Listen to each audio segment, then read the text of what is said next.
I think since we are tight on time, we'll just start the session. Thank you everyone for coming to my talk. I know you guys must be sick of me by now, but I promise I only have one more talk tomorrow. After that, I'm not talking. So this talk will be about AI bombs and AI bill of materials and FMware bill of materials and how it enables privacy, traceability, and compliance. I'm going to be very quick in this talk, and we won't have time for questions because this is only 15 minutes, but I am happy to answer questions during dinner and have conversations. It's not working.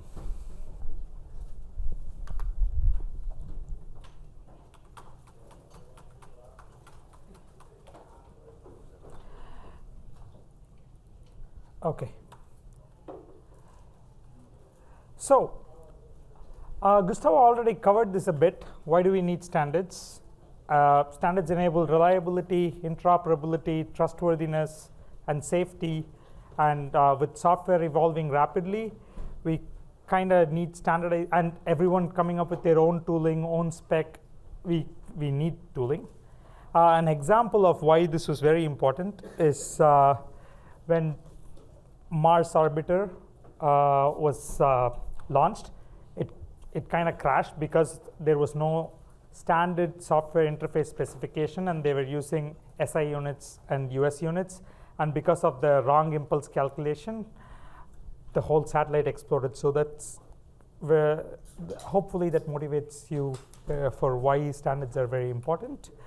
And so today, in the modern day, how most people develop software is we get a package from NPM, we download something from pip, we sometimes copy paste code from GitHub, and then we amalgamate all of this and do a software, which is very good for productivity, reuse, and at times writing optimal code.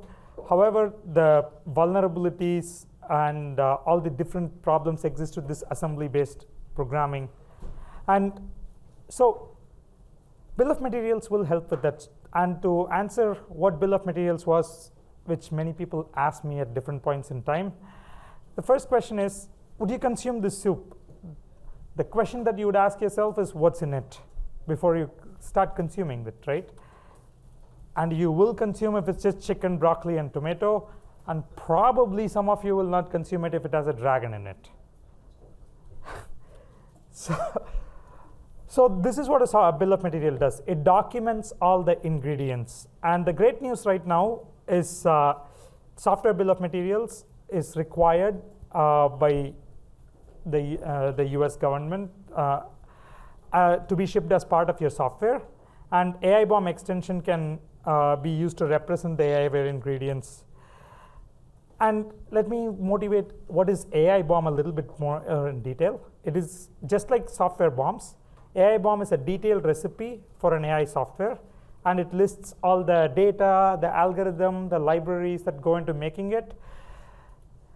And this hopefully enables us to do better license compliance, the regulatory compliance, and vulnerability analysis for AI software. This is slightly different from software because AI has a lot of data that is not very standardized. And I will go through some of the challenges that we faced while we did an exercise. But before that, I'm going to do this whole talk of bombs in the context of SPDX and not the other bomb standards, primarily because I'm also an ambassador for SPDX, so I kind of have to talk about SPDX. But that said, I truly believe SPDX is a better bill of material standards right now, and it already can cover the minimum elements set out by the NTIA, like it can cover for a long time. And it's also an ISO standard. So the recently released SPDX 3.0, which was an improvement from the old 2.3, has all these different profiles. So the core profile represents the core of has elements that are reused across all the other profiles, and software profile has elements that describe the bill of materials of traditional software, And there are many different profiles that can represent additional details. And AI and Dataset are a profile by themselves, and they can represent the AI and data side of the things. And we made a conscious decision to separate out AI and Dataset profiles because Dataset are an asset of its own, and they have use cases that are not always necessarily tied to AI models too. So as I was saying, AI profile is a profile that you add on top of the existing core profile when you want to describe your AI model, and then you link it with relationships. Similarly, Dataset profile is also a separate profile, and it has fields that are specific to Dataset. So what does all of this mean? So we tried to write an example AIBOM with the AI and Dataset profiles for a simple example software. So this was a machine learning based software called Simple HTR. It was for handwriting recognition, and it had a recurrent neural network as a part of it. And one of the key things that I did here was made sure that the project had at least 1,000 stars on GitHub, and it is simple but not trivial. And the methodology that I used was this is an analyzed SBOM, which means that it's not compiled from source. We don't talk to the authors. We don't know anything about the process with which it was written. We only analyze the existing assets and write the SBOM. And the other thing was we only traced up to the first level of dependency. Complete AIBOM or SBOM should have all levels of dependency traced and documented, but it was just me and I didn't have enough time. So while doing this, we did notice some pain points. First was there's no tooling right now out there to create any AIBOMs, and details are scattered, which means that you require costly expertise to interpret all the information that's available across diverse sources and resolve conflicts. So just for this one simple software, it took me 40 hours of time to write this. And the second, the required metadata is not always readily available. So if you look at this is the dataset card that is provided by Hugging Face. And you can see all the dataset size, the sensors used, the confidentiality level of the data, everything's missing. And I had to read the paper, and even then I couldn't find a bunch of information. And now if we consider FMware, then FMware has a lot of new components in its life cycle that we weren't worried about with traditional machine learning. And this traditional ML lifecycle was the one that was proposed in ICSE IP in 2019 by Microsoft. And the FMware lifecycle is the one that we've been working on recently. And you could see how many different components are there, and we don't have capability to model them right now. So, and I'm aware that I'm talking about AIBOM, which encompasses NeuralWare too.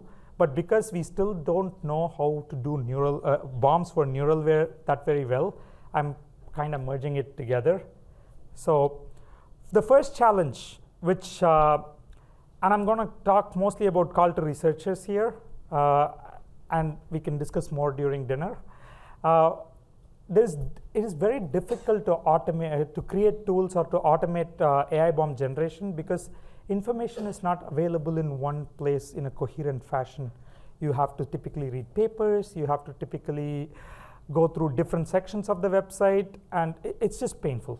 So one of the things as researchers we could do is create or enhance the metadata standards like AI and dataset profile, and work on automated NLP-based information extraction techniques to be able to extract these details.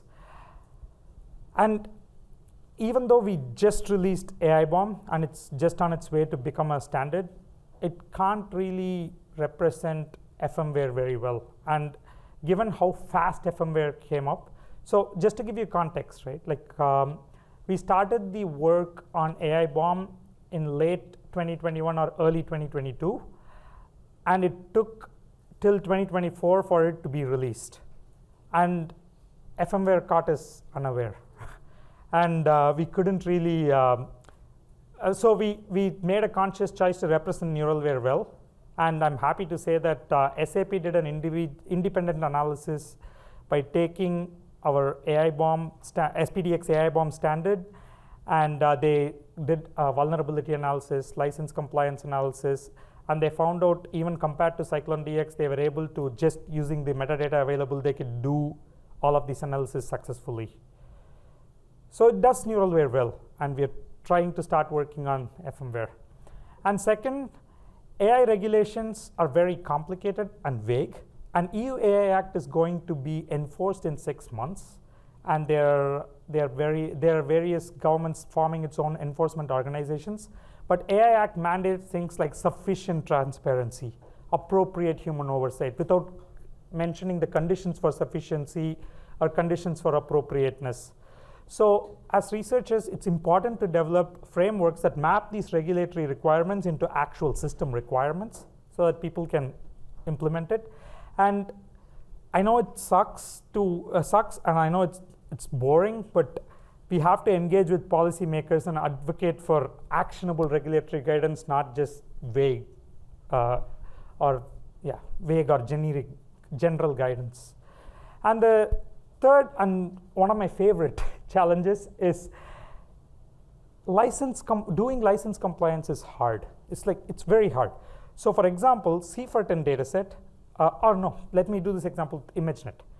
ImageNet was sourced from many search engines, which in the paper, they don't really mention what are all the different data sources that they used.